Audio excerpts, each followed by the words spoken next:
मेरे पिता कहा करते थे कि समुद्र और समुद्र तट मछुआरों का है, लेकिन मैंने महसूस किया है कि अब ये बयान सच नहीं है। श्रवणन की तरह और लोगों ने भी यही महसूस किया है जो पीढ़ियों से यहाँ रह रहे हैं, जैसे कि परंधमन। उनका परिवार और पुरखे लंबे समय से दक्षिण भारत में तमिलनाडु के समुद्र तट पर रहते आए हैं। उनका गांव पायावरकादू इस इलाके में मछुआरों के सबसे पुराने गांवों में शामिल है। लेकिन हार्बर का विस्तार करने की एक परियोजना ने उनके गांव और ऐसे 69 गांवों का अस्तित्व खतरे में डाल दिया है। परंधमन को चिंता है कि 5 लोगों का उनका परिवार और पूरा समुदाय विस्थापित हो जाएगा। उनकी जमीन को भी भूस्खलन और जल प्रदूषण से गंभीर खतरा है। अगर वे उद्योग खड़े करते हैं और पर्यावरण को नुकसान पहुंचाए बिना गैर आबाद इलाका विकसित करते हैं तो ये सच्चा विकास होगा। लेकिन यहाँ वे इतना कुछ कर रहे हैं और स्थानीय लोगों को उसका कोई भी फायदा नहीं हो रहा है।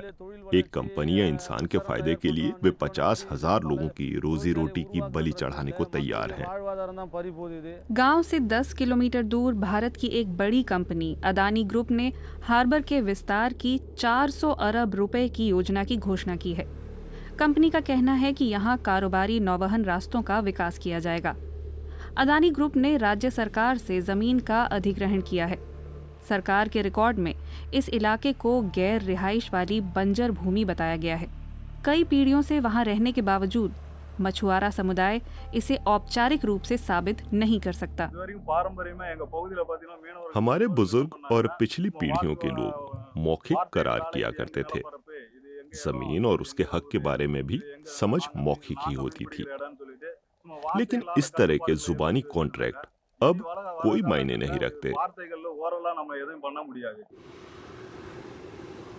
युवा लोग अब संगठित हो रहे हैं। वो अपने गांवों को बचाने की कोशिश कर रहे हैं और अलग अलग तरीके से अपने हक पर जोर दे रहे हैं, तकनीकी ज्ञान के साथ भी।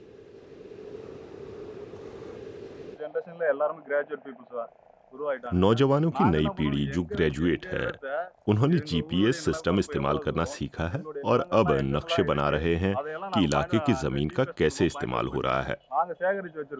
अब हम अपनी जमीन को मार्क कर रहे हैं, उस पर अपने हक का दावा कर रहे हैं, ताकि अडानी या रिलायंस जैसी बड़ी कंपनियां भविष्य में हमसे ये न छीन सके। मछुआरे से एक्टिविस्ट बने श्रवणन इस आंदोलन का नेतृत्व कर रहे हैं।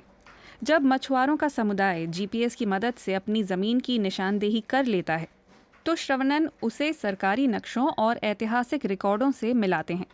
उसके बाद वो स्थानीय अधिकारियों से स्थानीय समुदायों की जमीन और उनके अधिकारों को मान्यता दिलवाने पर काम करते हैं।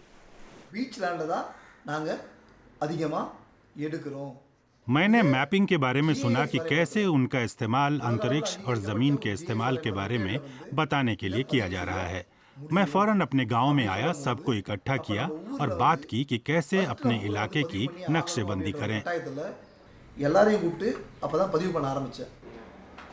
पिछले 6 सालों में उनकी टीम ने 200 गांवों का नक्शा बनाया है।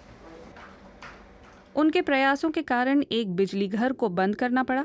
उनके नक्शों की मदद से हुए मुकदमे में ये साबित हो गया कि प्लांट इलाके के इकोसिस्टम को नुकसान पहुंचा रहा है।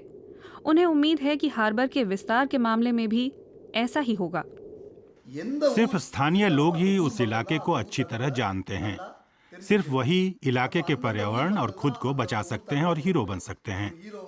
गांव में हर किसी को पता होना चाहिए कि उनके आसपास कौन सी प्राकृतिक चीजें मौजूद हैं। सीग्रास, मैंग्रोव और समुद्र तटों पर रेत के टीले, और उनका क्या इस्तेमाल है। उन्हें पता है कि उनका गांव कैसे चलता है। अदानी ग्रुप का कहना है कि जमीन का अधिग्रहण उसके इस्तेमाल के नक्शों के आधार पर तमिलनाडु सरकार करेगी।